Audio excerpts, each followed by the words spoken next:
નમસ્કાર મિત્રો, હું છું ડૉક્ટર જિજ્ઞા ત્રિવેદી, જયવીર હોસ્પિટલ વતી આપ સૌનું સ્વાગત કરું છું। આજે આપણે આ વિડીયોમાં પ્રોસ્ટેટ વિશે વિગતવાર માહિતી સમજીશું। પ્રોસ્ટેટ શું છે, તેના લક્ષણો શું છે, એની સારવાર શું છે, કયા ટેસ્ટ કરાવવાથી ખબર પડે છે કે પ્રોસ્ટેટ એનલાર્જમેન્ટ છે કે નહીં, એ બધા વિશે આપણે આ વિડીયોમાં સમજીશું। જનરલી પુરુષોમાં પેશાબની કોથળી પેશાબની નળી સાથે જ્યાં જોડાય છે તે સ્થળે ગ્રંથિ જેવું હોય છે, જે અખરોટ આકારનું હોય છે અને તેનું માપ 18 થી 20 ગ્રામ સુધી હોય છે, જે ગ્રંથિને પ્રોસ્ટેટ કહેવામાં આવે છે। પ્રોસ્ટેટનું એનલાર્જમેન્ટ થયું છે કે નહીં, એની વૃદ્ધિ કેવી રીતે થઈ છે, એ ખરેખર જાણવા માટે સૌથી પહેલાં તો માણસને પુરુષોમાં કયા લક્ષણો જોવા મળે છે। તો ઘણીવાર પુરુષોને પેશાબ અટકીને આવે છે, પેશાબની ધાર પ્રોપર થતી નથી, એ લોકોને એવું ફીલ થાય છે કે જાણે પેશાબની ધાર નબળી હોય છે, જેટલા ફોર્સથી એ લોકો યુરિન પાસ કરવા માટે જાય છે તેટલા ફોર્સથી યુરિન થતું નથી અને એની ધાર એકદમ નજીક પડે છે।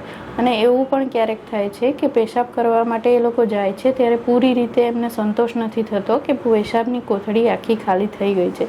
થોડી વાર પછી એ લોકોને ફરીથી એવું થાય છે કે ફરીથી અમારે યુરિન પાસ કરવા માટે જવું પડે છે। ક્યારેક એવું પણ થાય છે કે અર્જન્સી થઈ જાય છે કે એ લોકો પેશાબને રોકી નથી શકતા, જ્યારે આવે ત્યારે તરત જ જવું પડે છે। આવા બધા જ્યારે લક્ષણો જોવા મળે છે ત્યારે પ્રોસ્ટેટની વૃદ્ધિ હોઈ શકે છે અને એની માટે સારવાર અને ટ્રીટમેન્ટ અને ટેસ્ટ કરાવવા જરૂરી છે। આયુર્વેદમાં પ્રોસ્ટેટની સારવાર માટે ઘણા બધા ઔષધિ છે કે જે એના સિમ્ટોમેટિકલી ઘણા સારા રિઝલ્ટ છે, જેમ કે ગોક્ષુરાદી ગુગળ છે, પુનઃનવા ગુગળ છે, આમલકી રસાયણ છે, બંગ ભસ્મ છે, એક્સેટ્રા। ઘણી એવી સારી ઔષધિ છે કે જેને પ્રોસ્ટેટના એનલાર્જમેન્ટ માટે સિગ્નિફિકન્ટલી એના રિઝલ્ટ બહુ સારા છે। હવે જો આપણે ટેસ્ટની વાત કરીએ તો 40 વર્ષ પછી જે પુરુષોમાં પેશાબને લગતી આવી તકલીફો જોવા મળતી હોય તે બે રીતે ટેસ્ટમાં નિદાન કરાવી શકે છે। એમાં સૌથી પહેલું છે સોનોગ્રાફી।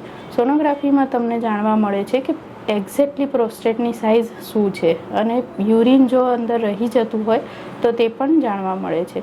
અને બીજો ટેસ્ટ છે જે બ્લડ ટેસ્ટ, એનું નામ છે સીરમ PSA, એટલે કે પ્રોસ્ટેટ સ્પેસિફિક એન્ટીજન।